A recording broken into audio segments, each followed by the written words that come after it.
Hi everyone, welcome to my channel. ఈరోజు నేను చేసి చూపించబోయే రెసిపీ వచ్చేసి స్వీట్ పొటాటో ఫ్రై. క్రంచీగా క్రిస్పీగా ఎలా చేసుకోవాలో చూపిస్తున్నానండి. ఇప్పుడు స్వీట్ పొటాటో మొత్తం ఇలా పీల్ చేసుకోవాలి.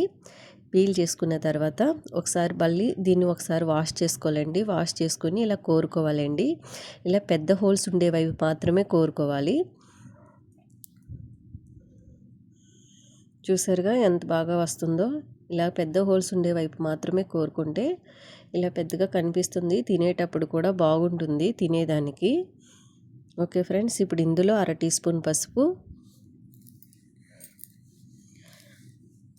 1 స్పూన్ ధనియాల powder, 1 spoon garam masala powder, జీలకర్ర పౌడర్, రుచికి సరిపడినంత సాల్ట్ వేసుకొని ఒకసారి కలపాలి. ఇవన్నీ ఇలా కలుపుకున్న తర్వాత 2 స్పూన్లు కారం వేసుకోవాలి. అది మీ రుచికి తగ్గట్టుగా మీరు వేసుకోండి. కారం ఎక్కువ తింటే ఎక్కువ, తక్కువ తినేవాళ్ళు తక్కువ కారం వేసుకోవచ్చు. కారం వేసుకొని ఒకసారి మళ్ళీ ఇలా కలుపుకోవాలి. ఇప్పుడు ఇందులో వెజిటేబుల్ మసాలా పౌడర్ వేసుకోవాలి. 1 స్పూన్ వెజిటేబుల్ మసాలా పౌడర్ వేసుకొని మళ్ళీ ఒకసారి కలుపుకోవాలి. కలుపుకున్న తర్వాత 2 స్పూన్లు శనగపిండి వేసుకోవాలి. శనగపిండి వేసుకున్నాక ఒక 3 స్పూన్లు కార్న్ఫ్లోర్ వేసుకోవాలి. కార్న్ఫ్లోర్ వేసుకొని ఒకసారి మళ్ళీ కలపాలి.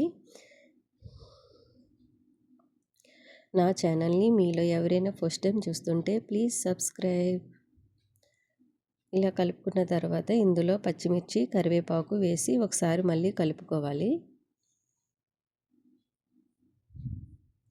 ఇదైతే మాత్రం పప్పుచారు రసంలోకి అయితే సూపర్ అంటే సూపర్గా ఉంటుందండి. ఈవినింగ్ స్నాక్స్ కింద కూడా దీన్ని తీసుకోవచ్చు. చాలా టేస్ట్గా ఉంటుంది. బ్రెడ్ పౌడర్ వేసుకోవాలి. ఇప్పుడు బ్రెడ్ పౌడర్ వేసుకోవాలి. ఒక 3 స్పూన్లు వేసుకొని మళ్ళీ ఒకసారి కలుపుకోవాలి.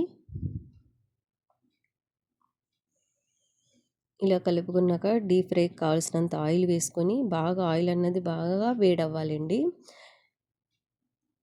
ఈ ఫ్రై అన్నది హై ఫ్లేమ్లోనే మొత్తం వంటంతా హై ఫ్లేమ్లోనే చేసుకోవాలి. ఈ ఫ్రై మొత్తం చూసారుగా ఆయిల్ అన్నది వేడైంది. ఇప్పుడు వేసిన వెంటనే ఎలాగా పైకి పొంగుతూ వస్తుందో అంత బాగా వేడి చేయాలి.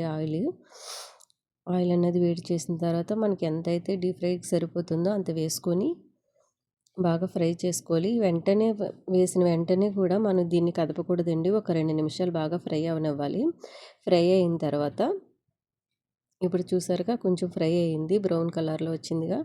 ఇప్పుడు దీన్ని మళ్ళీ అటు ఇటు ఒకసారి ఫ్రై చేసుకొని తీసి పక్కన పెట్టుకోవాలి. మొత్తం ఈ ఫ్రై అంతా ఆయిల్ అన్నది ఇంత కూడా అంటుకోదండి. మనం చేసుకునే విధానంలోనే ఉంటుంది ఏదైనా సరే. ఇది మొత్తం హై ఫ్లేమ్లోనే బాగా ఫ్రై చేసుకోవాలి.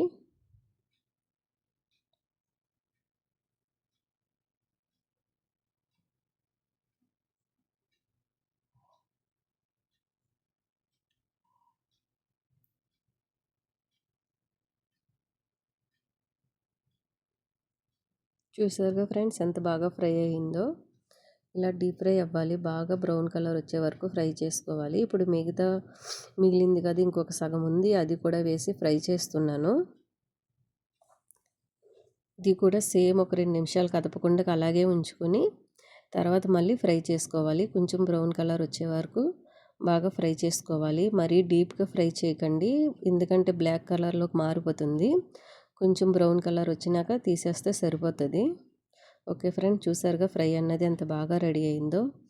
Bye friends.